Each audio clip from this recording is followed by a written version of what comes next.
Bismillahirrahmanirrahim. Dear students, Assalamu alaikum. Students, I am Dr. Mohammad Khalil, Assistant Professor of Mathematics, FGEI Kent Garrison. Students आज इस video lecture में हम chapter number second FSC mathematics second year को discuss करेंगे और इसमें function और different types of function को डिस्कस करेंगे। और ये वीडियो जो है ये असल में डेरावेशन के लिए एक प्री रिक्विजिट नॉलेज का काम करेगा, यानी इस चैप्टर को हम कनेक्ट करेंगे डेरावेशन के साथ। यानी जिन स्टूडेंट ने या जो स्टूडेंट चाहते हैं कि हम डेरावेशन सीख जाए तो पहले वो फंक्शंस और लिमिट्स को सीखेंगे, तब जाके वो डेरावेशन को सीख सकते हैं। तो स्टूडेंट, ये मैंने एक हायरार्किकल तरीके से ये लेक्चर में बना रहा हूँ। ऐसे स्टूडेंट्स जो चाहते हैं कि कम वक्त में ये मैथमेटिक्स सीख भी जाए और उनके नंबर भी अच्छे आ जाएं, तो उनको चाहिए कि ये कंटिन्यूएशन ऑफ लेक्चर को फॉलो करें, क्योंकि ये मैं हायरार्किकल तरीके से इसको मैं फॉलो कर रहा हूँ। पहले फंक्शन को डिस्कस करेंगे, फिर लिमिट्स को, फिर इसके बाद डेरिवेशन को। इसमें जो मेन चीज़ें हैं, जो मेन इम्पॉर्टेंट टॉपिक्स है, उसके रिलेटेड क्वेश्चन है, और वो क्वेश्चन जो एग्ज़ामिनेशन पॉइंट ऑफ व्यू से इम्पॉर्टेंट है उसको हम डिस्कस भी करेंगे, और उसकी लॉजिक्स को, उसके बिहाइंड कंसेप्ट को भी डिटेल के साथ डिस्कस करेंगे। और लेक्चर के दौरान मैं डिफरेंट एक्टिविटीज़ भी आपको दूंगा, तो जब आप उस एक्टिविटीज़ को ख़ुद करेंगे तो इंशाल्लाह आप मैथमेटिक्स को समझ भी सकते हैं और कर भी सकेंगे। तो आइए स्टूडेंट स्टार्ट करते हैं। ये एक स्लाइड है मेरे स्टूडेंट की, सेकेंड ईयर मैथमेटिक्स की FG कॉलेज बटखेला के।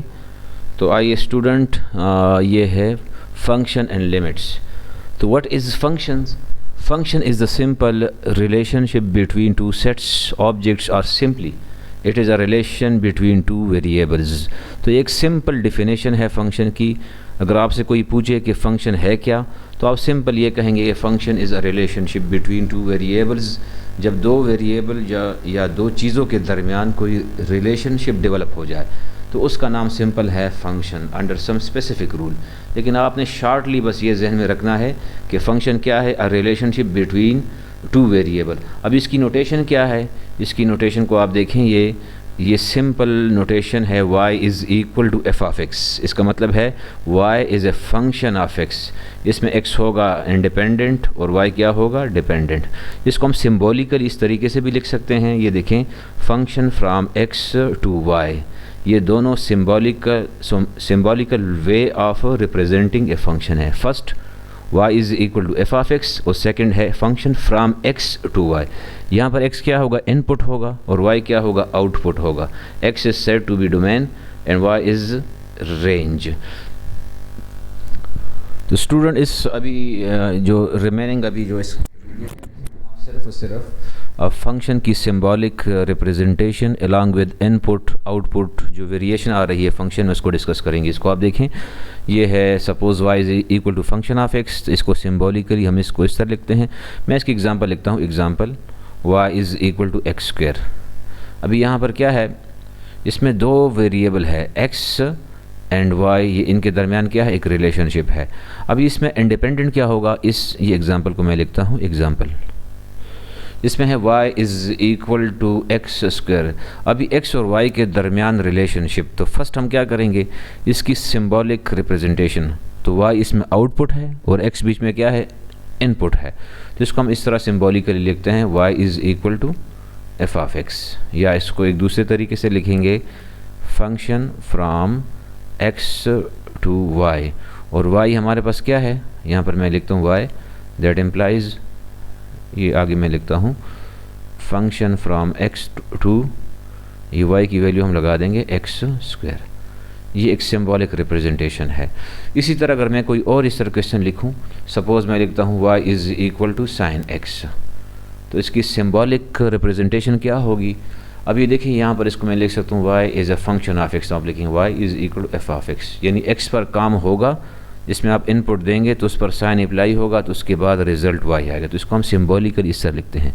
और एक अनदर फॉर्म जो है वो इस तरह आप लगाएंगे, function from x to y। ये दो चीज़ें आपने याद रखनी है। तो function from x to y, y की वैल्यू क्या है, ये साइन x, यहाँ पर आप लगाएंगे साइन x। तो ये सिंबॉलिक रिप्रेजेंटेशन आपने जहन में रखनी है। मैं अभी ये एक्स और वाई का कंसेप्ट चेंज करता हूँ। एग्जांपल मैं लिखता हूँ z is equal to r square. अभी यहाँ पर देखिए इंडिपेंडेंट और डिपेंडेंट क्या है, z बीच में डिपेंडेंट है और r बीच में है इंडिपेंडेंट। यहाँ पर यानी r को आप स्क्वायर करेंगे उससे z आएगा। अभी इसको किस तरह रिप्रेजेंट करेंगे, जिस तरह मैंने यहाँ पर लिखा था y is equal f of x, यहाँ पर लिखेंगे z is equal to f of r, ये लिखेंगे क्योंकि यहाँ पर r क्या है, ये z फंक्शन ऑफ r है, यानी r पर काम होगा तब उससे क्या आएगा, z आएगा। अनदर जो वैल्यू इसकी है फंक्शन लिखेंगे जो सिंबॉलिक रिप्रेजेंटेशन है, यहाँ पर लगाएंगे r टू z, तो क्या आ जाएगा, function from r to z की वैल्यू क्या होगी, यहाँ पर मैं लगाऊंगा r स्क्वायर। तो आपने इस में सिंबॉलिक रिप्रेजेंटेशन को जहन में रखना है।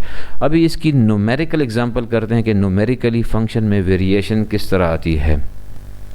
स्टूडेंट अभी आप देखें यहाँ पर मैंने एक एग्जांपल में एक फंक्शन लिखा है y is equal to f of x, यानी एक्स स्क्वायर है।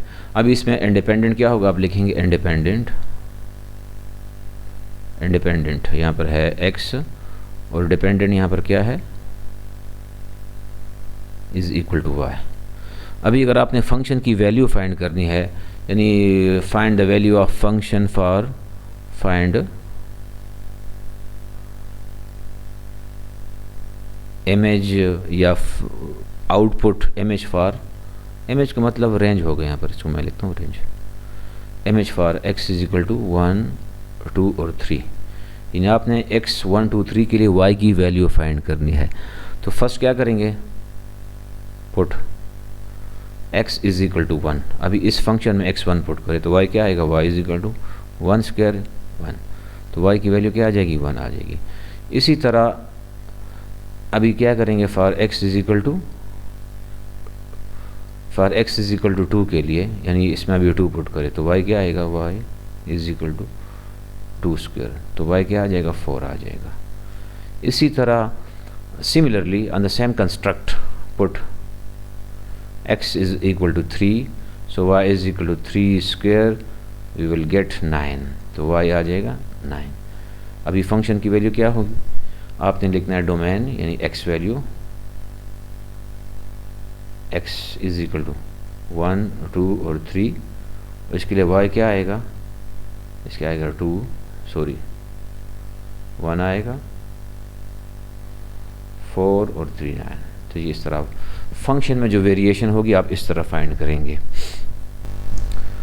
स्टूडेंट इस पर अभी रिव्यू एक्सरसाइज जो 2 की रिव्यू एक्सरसाइज, उसमें क्वेश्चन फर्स्ट गिवन है, क्वेश्चन नंबर फर्स्ट है y गिवन है, y is equal to x square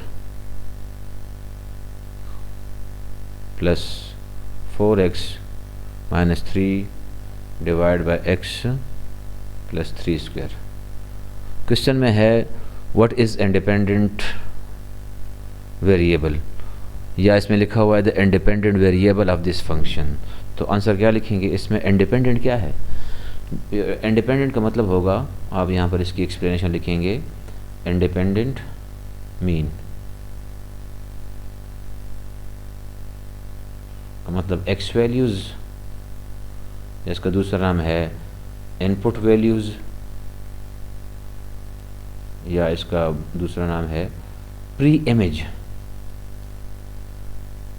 ये तमाम वैल्यू आपने याद रखनी है, इनपुट, x वैल्यूज़, इंडिपेंडेंट, या इसका आखिरी नाम मैं लिखता हूँ डोमेन।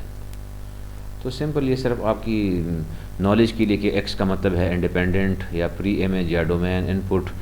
तो यहाँ पर सिंपल आप क्या, इसमें इंडिपेंडेंट क्या है, x बस, और डिपेंडेंट क्या है, यहाँ पर आपने सिर्फ ये लिखना है। अगर ये कहा जाए कि इसमें डिपेंडेंट क्या है, तो डिपेंडेंट लिखकर आप लिखेंगे जस्ट y, बस ये आपका आंसर आ गया।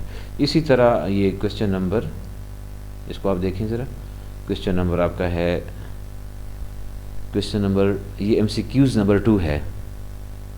क्वेश्चन 2 में लिखा हुआ है कि f ऑफ x है, f ऑफ x हमारे पास है 3x square minus 2 divide by 3x plus 9, और यहाँ पर लिखा है फाइंड, क्वेश्चन है यानी रिक्वायरमेंट है एफ ऑफ -3। किस तरह एफ ऑफ -3 फाइंड करेंगे? आपने इस फंक्शन में जस्ट रिप्लेस करना है x को -3 पर। तो आप लिखेंगे सोल्यूशन में, लिखेंगे सोल्यूशन एफ ऑफ -3, जहाँ पर x होगा वहाँ पर इसको आप रिप्लेस करेंगे -3 पर, डिवाइड बाई 3 इंटू -3 + 9। तो ये आ जाएगा -3 स्क्वायर का आंसर आता है 9, 9 और 3 27 - 2 डिवाइड बाय, इससे आएगा -9 और +9, इससे आ जाएगा 25/0। इसका मतलब अनडिफाइंड। समथिंग या सम नंबर डिवाइड बाय 0 से क्या आएगा? अनडिफाइंड, अनएग्जिस्ट फॉर्म आता है। तो इसका मतलब क्या है कि इस पर इस फंक्शन की वैल्यू, यानी ये फंक्शन x -3 पर एग्जिस्ट नहीं। इसको आप इस तरह लिख सकते हैं, function does not exist at x = -3। ये पूरा इसका आंसर हो गया। तो आपने इसी तरह इस वीडियो लेक्चर में जो आपकी मेन रिक्वायरमेंट है वो ये है कि फंक्शन की अंडरस्टैंडिंग, इंडिपेंडेंट और डिपेंडेंट वेरिएबल अंडरस्टैंडिंग, किस तरह आपने असाइनमेंट करनी है, यानी वैल्यू को असाइन करना है। ये x है, ये y है, और डोमेन वैल्यूज़ और रेंज वैल्यूज़, इसकी आपने प्रैक्टिस करनी है। फर्स्ट वीडियो में आपने ये सीखना है।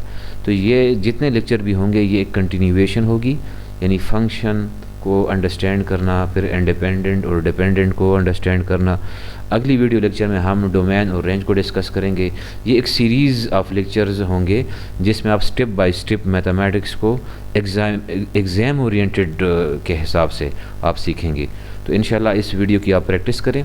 इस वीडियो में आप सिर्फ फोकस करें कि इंडिपेंडेंट, डिपेंडेंट क्या है, और फंक्शन की डिफिनीशन या जो डिफरेंट नेम्स मैंने लिखे हैं, इंडिपेंडेंट, इनपुट और डोमेन, प्री इमेज, इन तमाम चीज़ों को याद रखें। और मैं आपके लिए एक असाइनमेंट छोड़ता हूँ। एक असाइनमेंट एफ ऑफ x है = 3x³ + 9x² divide by x - 3। आपने इसकी वैल्यू एफ ऑफ -1 और एफ ऑफ 0 पर इसकी वैल्यू फाइंड करनी है। आपकी असाइनमेंट है, और मुझे इस वीडियो पर कमेंट सेक्शन में इसकी वैल्यू आप बताएं कि इसकी वैल्यू क्या आती है। इंशाल्लाह अगली वीडियो में हम डिस्कस करेंगे डोमेन एंड रेंज। स्टूडेंट दुआ में याद रखें। वस्सलाम।